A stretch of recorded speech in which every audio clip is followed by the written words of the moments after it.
want to give all praises and glory to Yahweh, Ba'ashem, Yahweh Shai. And peace and blessings to you brothers and sisters throughout the four quarters of the earth that are believing on the gospel and waiting on Yahweh Shai for deliverance. We're just kind of going to just a few, different things. Primarily just this past week we had the Feast of Dedication, also known as Hanukkah, which is something that was basically kept going back to the time of the Maccabees. And this is part of the importance of knowing about the different high holy days, not just that, but as to why we celebrate them. Okay? And then in addition to that, it's just further proof or just edification for you brothers and sisters that want to know about the relevance of the Apocrypha. Okay? Because of the fact that the Apocrypha has this in here, and we'll get into other scriptures as well to kind of show that the validity of this particular incident and this particular holiday or high holy day that was set back in Israel during the time of the Greek Empire. Okay, so you can go ahead and go into it. This is 1 Maccabees 4:52. Now on the 5 and 20th day of the 9th month, which is called the month of Caslu, in the 140th and 8th year, there arose up betimes in the morning and offered sacrifices according to the law upon the new altar of burnt offerings, which they had. Look at what time and what day the heathen had profaned it. Even in that was it dedicated with songs and cisterns and harps and cymbals. Yep. Then all the people fell upon their faces, worshiping and praising the Most High of heaven, who had given them good success. And so they kept the dedication of the altar 8 days, and offered burnt offerings with gladness, and sacrificed the sacrifice of deliverance and praise. They decked also the forefront of the temple with crowns of gold and with shields, and the gates and the chambers they renewed, and hanged doors upon them.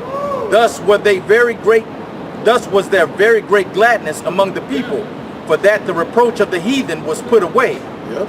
Moreover, Judas and his brethren with the whole congregation of Israel ordained that the days of the dedication of the altar should be kept in their season from year to year by the space of 8 days, from the 5 and 20th day of the month Caslu, with mirth and gladness. Yeah, so it's on the ninth month of the year, not September, but the 9th month of the Hebrew calendar.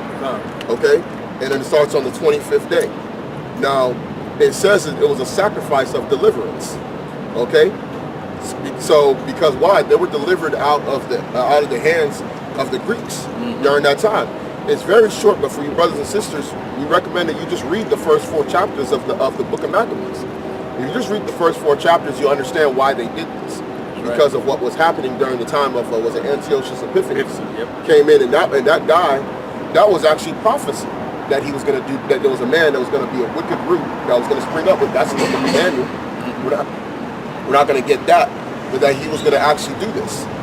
Okay, now the reason why it's celebrated is for this very reason. Now during this time, it just so happens that the same day that we had the Feast of Dedication, it just so happened to be Thanksgiving.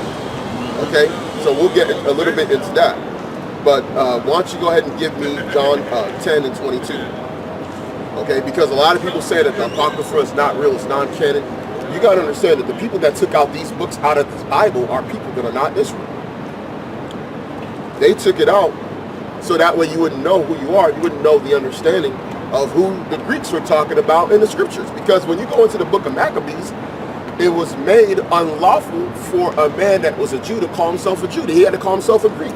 These are the ones that didn't have the courage to stay within their traditions. Because Judas Maccabees and his brethren and the people that were with him, they were also fighting against wicked Jakes that was coming up against. Yep. So there was a division even within Israel back then over whether or not over the keeping of the customs or whether to be Greeks. Right. Which is where you have the issue in the New Testament come out. Yep. So go ahead and get me that. This is John 10 and 22. And it was at Jerusalem, the Feast of Dedication, and it was winter. Okay. It was a Feast of Dedication and it was winter. Now, aren't we in the wintertime? It's November. Well, as in the Gregorian calendar, but we're in the wintertime. So It was the feast of dedication and it was winter. And go ahead and keep going, huh? And Yahweh Shai walked in the temple in Solomon's porch. Exactly. Yahweh Shai walked in the temple. So Yahweh Shai kept the feast of dedication. And the feast of dedication cannot be found in the Torah. Right. It cannot be found in the first 5 books. It can only be found in the Apocrypha. Period. So if he kept it, that validates the Apocrypha right there, especially the book of Maccabees. Right. Right. You know, and that's a very important piece to understand if you want to understand the New Testament and the scatter that was pushed out of the land, because Israel was already scattered, but they were scattered again during the time of Antiochus Epiphanes in the Greek Empire. It tells you that people fled to North Africa, to Libya, Egypt. Our people were fleeing during that time because of the army and the onslaught that was coming into Israel. Yep. Okay. So that's that was it. Yeah, that was so it. now we can go ahead and go to we'll go to Romans 14 and 5. Now we're going to go into one of the topics which came up over the weekend about whether or not we should keep. Now this is what we're supposed to keep as Israelites that have the knowledge, that have received mercy and the grace from our Lord Yahweh Shai. We are now to basically begin to walk in the ways of our customs. Right. And it says the commandments are not grievous. But for some people, it appears that it's still grievous for them to even just keep this. Now, I'll say this, do you think that this guy, when he was doing this lesson, did he think he knew that it was the Feast of Dedication? Couldn't have. He couldn't have. Yeah, he couldn't. Yep. He couldn't have.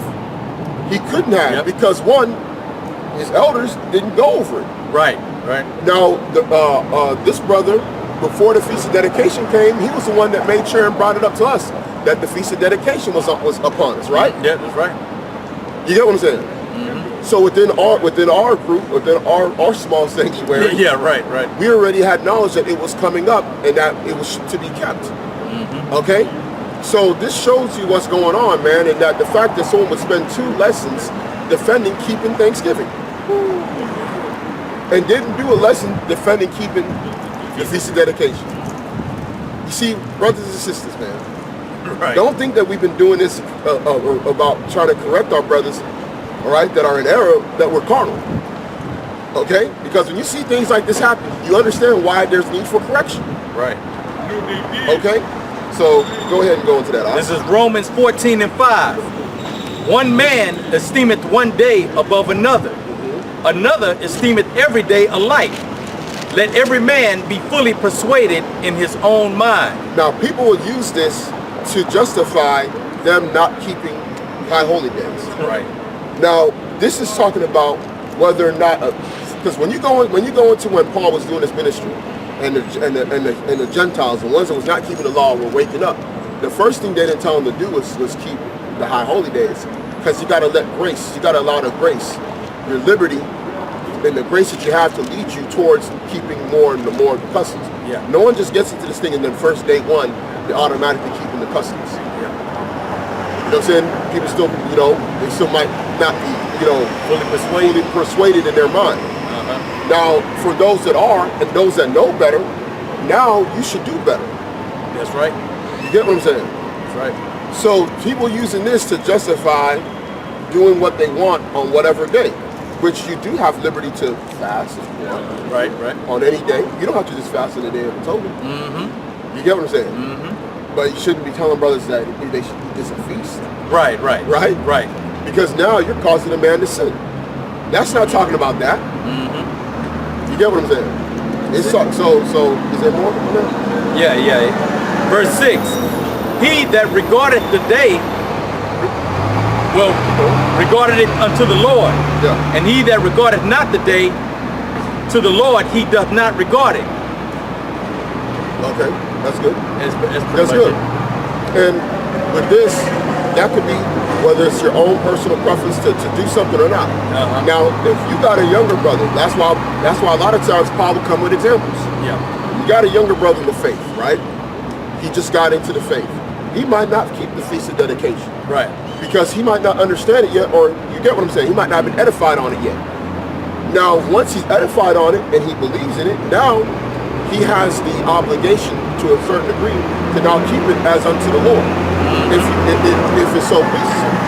Now, if a guy, let's say a guy couldn't keep it for some reason, but he decided to keep it the next day, he's not going off. But at the end of the day, this is talking about having the liberty to do as you please on what day as unto the Lord. That could be an example of fasting, praying, or not. You get what I'm saying? It could be just in simple terms. Now we're gonna break it down a little bit further for you. Go to 1 Corinthians 8. It's 1 Corinthians 8. And started about Touching things. Oh, that's at the top. Yeah, start at the top. You can just start from the top. This is 1 Corinthians 8. Now as touching things offered unto idols, we know that we all have knowledge. Knowledge puffeth up, but charity edifieth. And if any man think that he knoweth anything, he knoweth nothing, yet as he ought to know. But if any man love the Most High, the same is known of him. As concerning therefore the eating of those things that are offered in sacrifice unto idols, Okay. we know that an idol is nothing in the world, and that there is none other God but one. Okay. Now, such a thing sacrifice unto idols. Now, example is a lot of the wicked high holy days here in Babylon. All of them deal with some kind of sacrifice unto idols. Even if you and your wife or your woman, y'all observe Valentine's Day, y'all are dealing with a Greek idol. You're dealing with the goddess Aphrodite, all kinds of other idols that is dealing with that. Yep. Saint Valentine, which is a patron saint in the Catholic Church, right? Everything contrary to the scripture. Yeah, so I mean, so you got to factor in St. Patrick's Day. Those are feasts and things offered unto idols, man. Right. That's our examples, including Thanksgiving. Okay, which we're going to get into, because the misconception out there is now because of your liberty, you think your liberty. It says, use not your liberty for an occasion to sin. Yeah. That's what it says in there. That's what it says. That's what it says. Your liberty is your liberty of in this truth and knowledge and the grace that you've been given from our Lord Yahweh Shai Mashiach is not given to give you a license to sin. Okay? In fact, you hold that, go to Sirach 15. And the last verse. Okay? This is Sirach 15.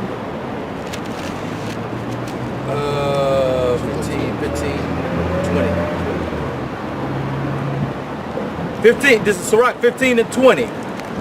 He hath commanded no man to do wickedly, neither hath he given any man license to sin. Exactly. Break that down, Ak. Hey man, it's plain, really.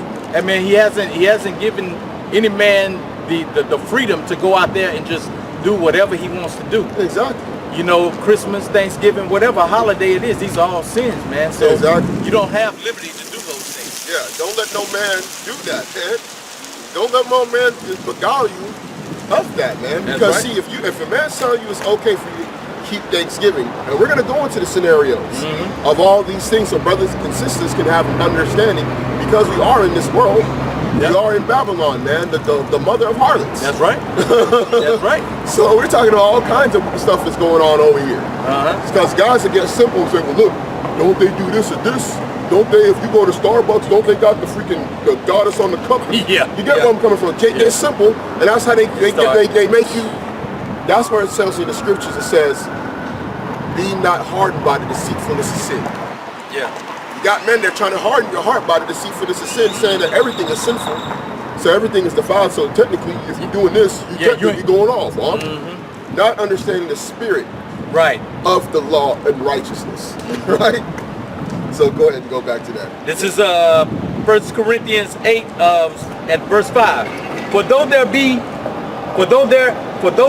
that are called gods, whether in heaven or in earth, as there be gods many and lords many. Yep. But to us there is but one God, the Exactly. Father, of whom are all things, and we in him, and one Lord, Yahweh Shai Mashiach, Beautiful. Go ahead. by whom are all things, and we by him. That's beautiful, because we want to dispel and make sure everybody understands there is one true power. That's Yahweh. There is one Lord. That is Yahweh Shai. Okay? That's plain. Yeah. That guy's some of masters and lords. And I know we had talked about some earlier. There's a patch I saw, which we'll get into, and we will probably get into this lesson some other time, from the Latin Kings. Right. It's an actual gang. It's a big gang that's known throughout the U.S. Now, we know about their Masonic origins, which one day we'll go into that, some of that different stuff. Now, you know on the patch, you know what it said? They had a patch for Latin Kings. They had guys with robes and kings on the patch. They said lords, masters. Woo! Hey, man. So, hey, that's... Lift your eyebrows on that one. Hey, Right. hey. Shit. Hey, So, man. hey, the rabbit hole gonna get deep. It gets We'll show you how deep the rabbit hole goes eventually. But we want to establish that there is just one Lord, man. Right. And one master, which is Yahweh Shai, man. Don't let no man tell you different. That's the reason why you got guys that are going into multiple doctrines. Because you got many, you are men of many masters, man. Yeah. Be not of many masters. That's right. You can't be serving Yahweh Shai and serving a man. Okay? So go ahead, Ak. Verse 7.